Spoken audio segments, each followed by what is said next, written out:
there's always perfectionism involved, and we just need to not like judge each other and put each other down for not being perfect zero wasters. You know, there's this quote that says we don't need a million people doing zero waste perfectly. We don't need one person doing zero waste perfectly. We need a million people doing zero waste imperfectly.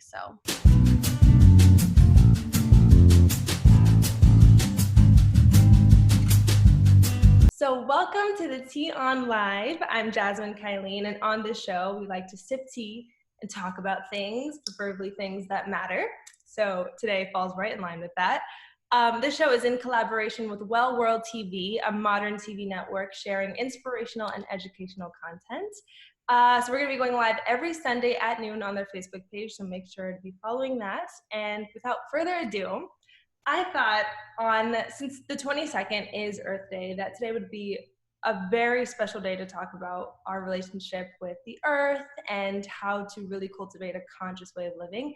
And I thought that the perfect person to talk about this with is none other than Cathy Shepardson. Oh my God, Cathy Shepardson. I just like completely got dry.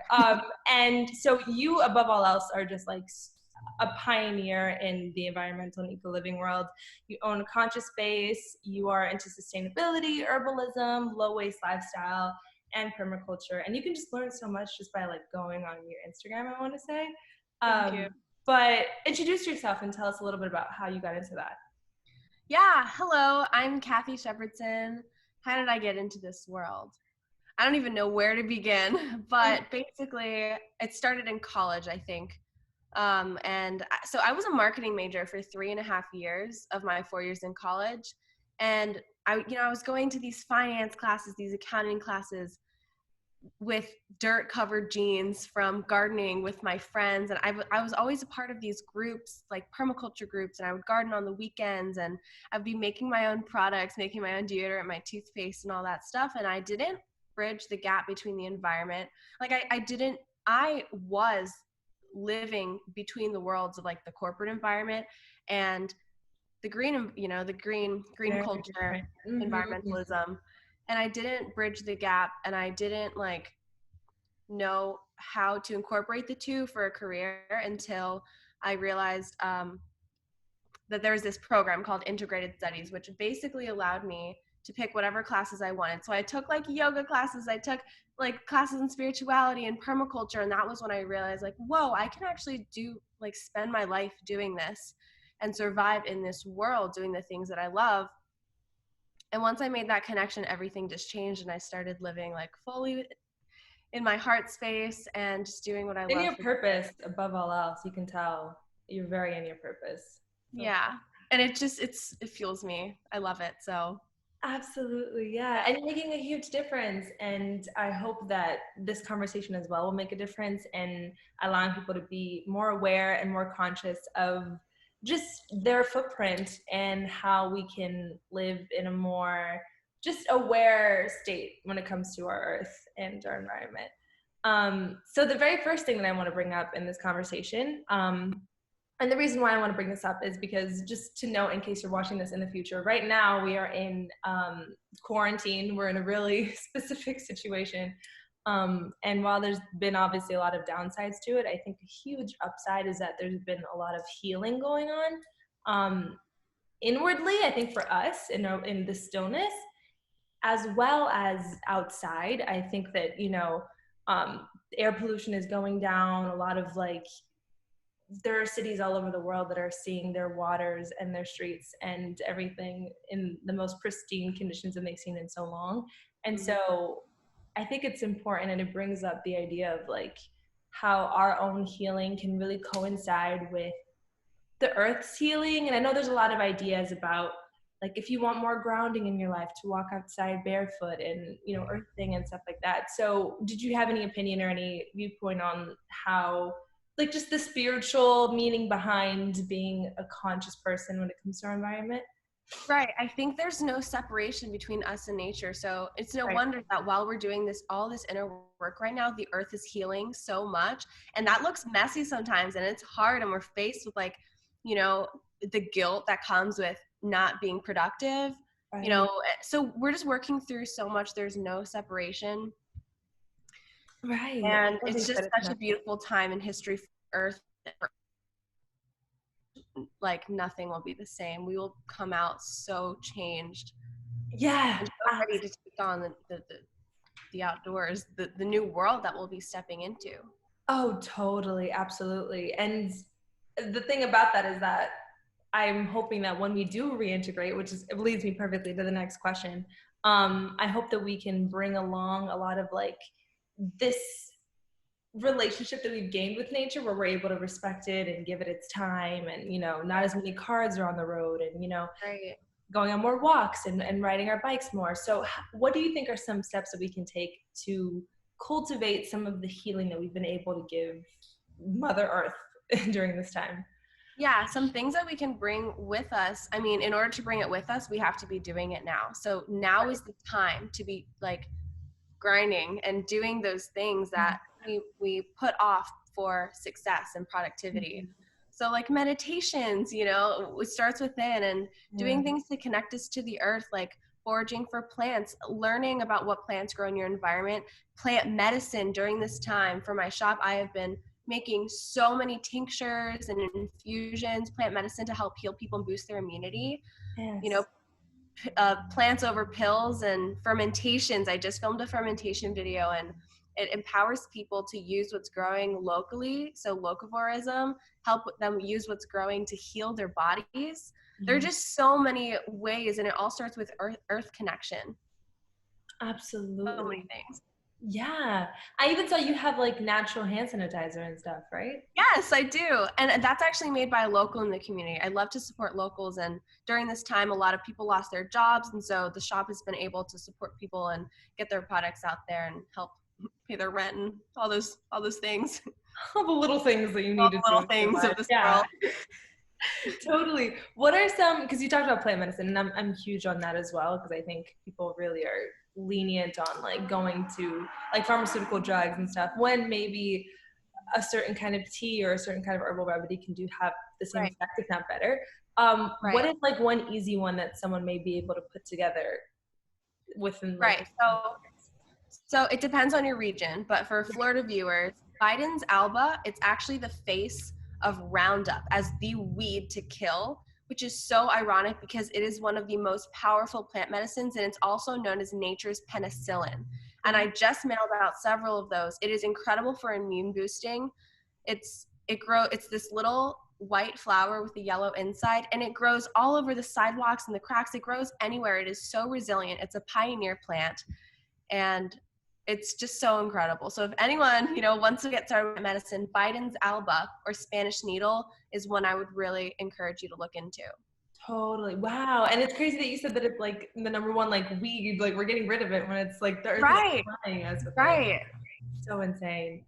Now another thing that coincides with this whole quarantine thing is that a lot of people, when you go grocery shopping, it seems like the food is running out, but in reality it's all of like the processed food that's running out, and a lot of Mm-hmm. people aren't really buying the fruits and the veggies that they should be, Right. maybe because they think that it's more perishable.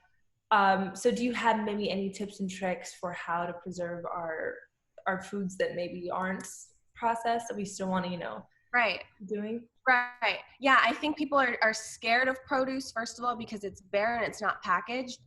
The reality is, if you buy a bag of chips, you're still touching the outside and you're still bringing that into your home. So, like, it's fresh fruit is not more dangerous. In fact, it will heal us exponentially more.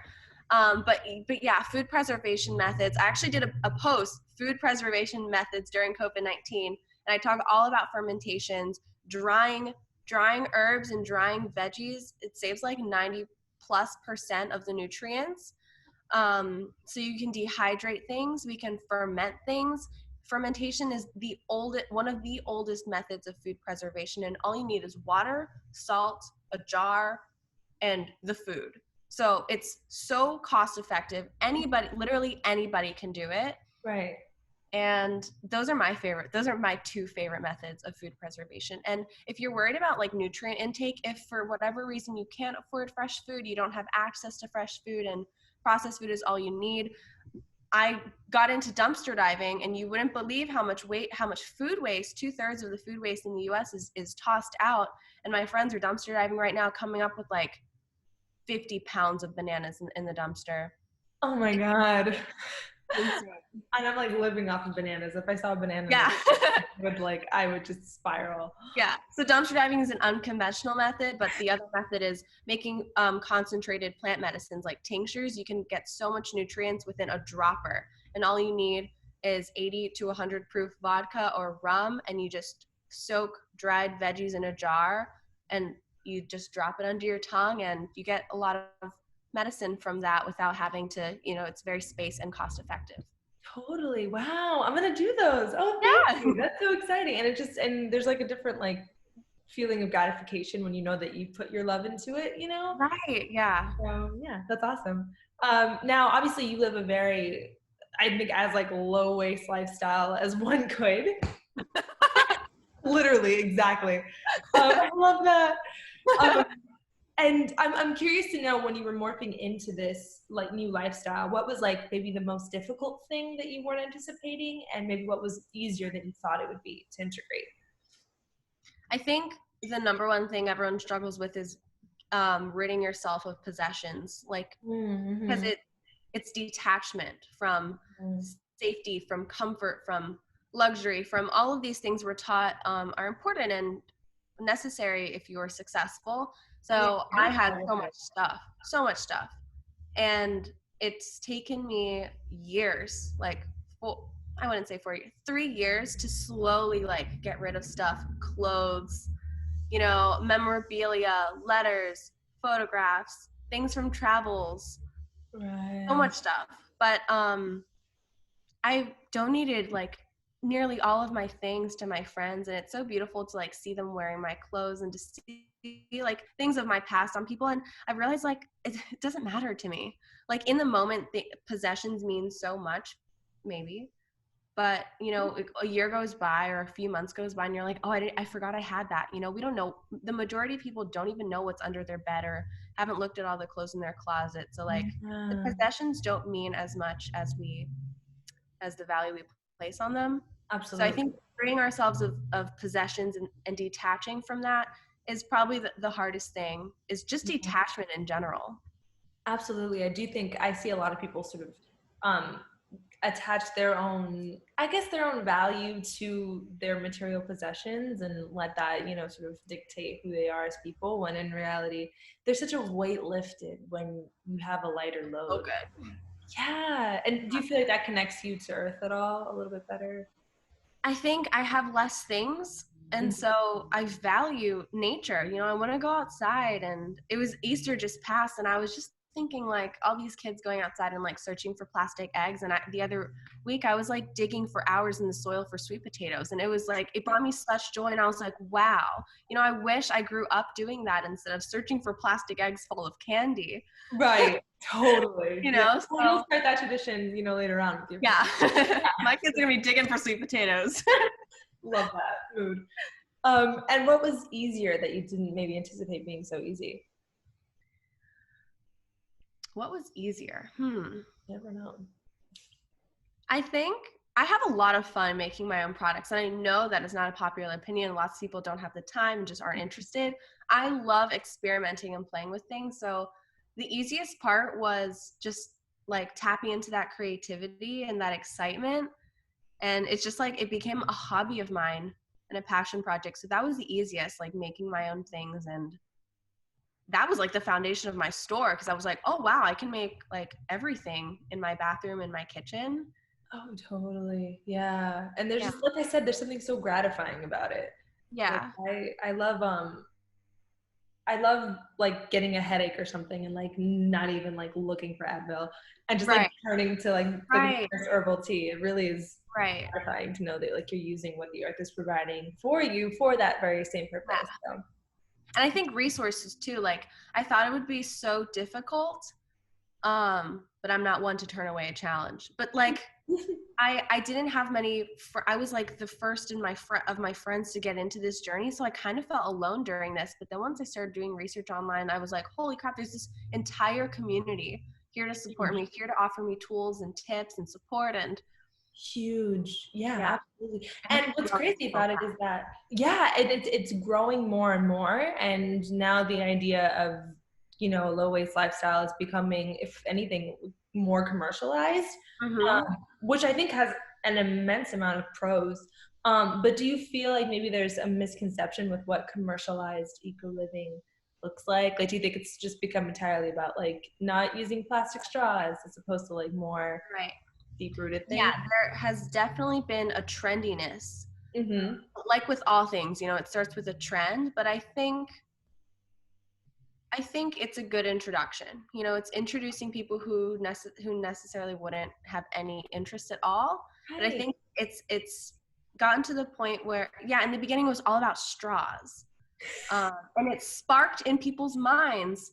But I think now it's like transitioning to other things. Yes, definitely, like the zero waste, low waste movement has become very trendy and kind of, I know that I see all these ads, you know, for zero waste products, and I'm like, wow, that's cool. And then I'm like, wait, I have mason jars, you know, I don't need this. So it can encourage people to overbuy things that they don't need. So that's why it's important to always remember, like, use what you have before you make a new purchase. Mm-hmm. But at the end of the day, like, it's still promoting the lifestyle and this movement. And so, you know, there's always those pros and cons. We just got to find the balance, and everyone's different. Like, Absolutely. I might be cool with using like crusty jars or whatever, but some people, you know, if they have a big following and they want to encourage people to use this stuff, using more attractive containers or products might be more beneficial. So it just depends. Yeah, totally. And as long as it's, I mean, it's still speaking its truth. And if it's sparking something Right. in someone who otherwise Right. wouldn't have really been interested in it, then like it's still serving a greater purpose, you know? Right. There's always perfectionism Yeah. involved, and we just need to not like judge each other and put each other down for not being perfect zero wasters. You know, there's this quote that says we don't need a million people doing zero waste perfectly. We just need, wait, sorry, we don't need one person doing zero waste perfectly. We need a million people doing zero waste imperfectly. So Absolutely. Yeah, that's, oh my God, I love that. Absolutely. And the same thing with like veganism, I read too, about like you don't have to be fully, you know, plant-based in order to be making a difference. Even if you, I know there's like huge numbers as far as like if you have one meat-free day for what that does to the environment. right. Just per week. So for anyone who's, you know, taking those baby steps, know that those baby steps do hold weight, you know. Yeah. So All we can do is our best. all we can do is our best. That's all we can do.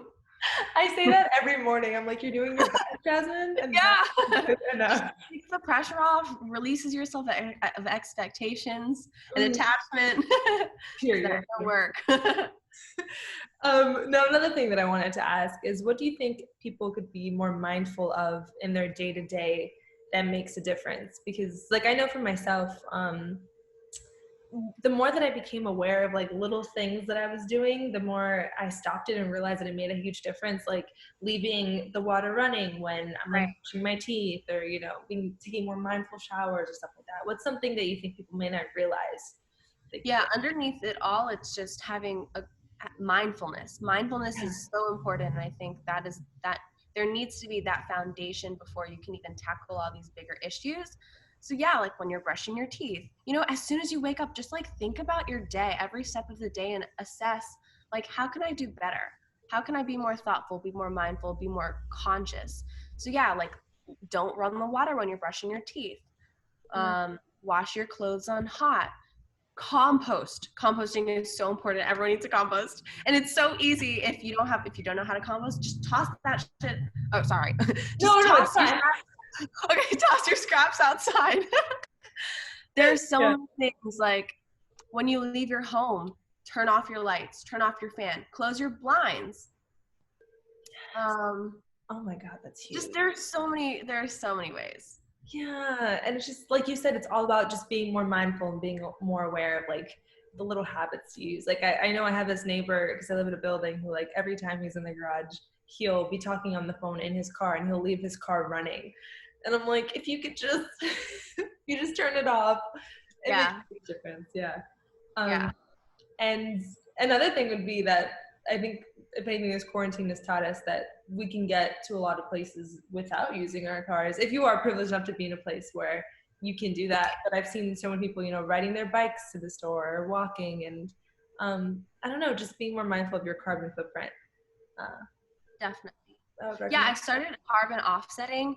The website's not coming to mind. I think it's like the Gold Exchange, but it allows you to carbon off. So carbon offsetting allows you to basically input like your lifestyle, and it'll tell you about approximately how much carbon you're outputting every Right. year, and you can offset it by paying, and that will fund programs that are like growing forests or extracting carbon, or different ways Right, to right. offset your carbon footprint. So there, and you can plant, people can grow their own food. There are so many ways Yeah. to combat the negative things that we're doing that we just can't help. It's not enough to just be like, just get rid of your car. That's not realistic in this Right. world. So we Right. just have to, again, do our best.